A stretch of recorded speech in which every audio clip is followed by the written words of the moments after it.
عاشورہ یعنی 10 محرم الحرام کا دن بہت ہی بڑا، برکت والا، عزت والا، مرتبے والا ہے۔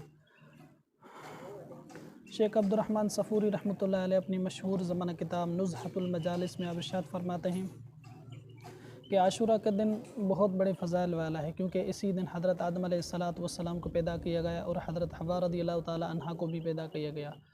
حضرت آدم علیہ نبینا علیہ السلام کی دعا قبول ہوئی، اور اسی طرح حضرت نوح علیہ السلام کی کشتی جودی پہاڑ پر ٹھہری، اور حضرت ابراہیم علیہ نبینا علیہ السلام کو سرفراز خلت سے نوازا گیا۔ حضرت ادریس علیہ السلام کو آسمانوں کی طرف اٹھایا گیا۔ حضرت سلیمان علیہ نبینا علیہ السلام کو سلطنت عطا ہوئی، اور اسی طرح حضرت یعقوب علیہ نبینا علیہ السلام 40 سال کے بعد اپنے بیٹے حضرت یوسف علیہ نبینا علیہ السلام سے ان کی ملاقات ہوئی۔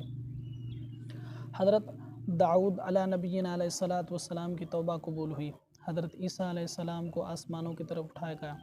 حضرت یونس علیہ نبینا علیہ السلام کو مچھلی کے پیٹ سے باہر نکالا گیا، اور ہمارے پیارے نبی، آخری نبی محمد عربی صلی اللہ علیہ وآلہ وسلم کا پہلا عقد خدیجۃ الکبریٰ رضی اللہ تعالیٰ عنہا سے 10 محرم الحرام کو ہوا۔ ثابت ہوا کہ 10 محرم الحرام اللہ تبارک و تعالیٰ کے نزدیک بہت ہی بڑی عزت والا، عظمت والا، متبرک دن ہے۔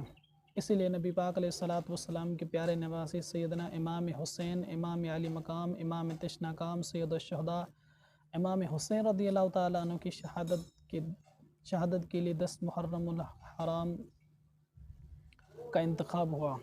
نبی پاک علیہ السلام جب مدینہ تشریف فرما ہوئے تو آپ نے یہودیوں کو دیکھا کہ وہ 10 محرم الحرام کا روزہ رکھتے ہیں، تو آپ علیہ السلام نے ارشاد فرمایا یہ کیا ہے، یعنی آپ یہ روزہ کیوں رکھتے ہیں؟ تو انہوں نے کہا یہ وہ دن ہے کہ اللہ تبارک و تعالیٰ نے حضرت موسیٰ علیہ السلام اور ان کی قوم کو فرعون سے نجات عطا کی، اور فرعون اور اس کی تمام قوم کو دریائے نیل میں غرق کیا۔ اس لیے حضرت موسیٰ علیہ السلام نے شکرانے کے طور پر روزہ رکھا۔ تو حضور علیہ السلام نے ارشاد فرمایا میں موسیٰ علیہ السلام کی بنسبت تمہارے لیے زیادہ حقدار ہوں۔ تو حضور علیہ السلام نے 10 محرم الحرام کا روزہ رکھا، اور صحابہ کرام علیہم رضوان کو روزہ رکھنے کا حکم ارشاد فرمایا۔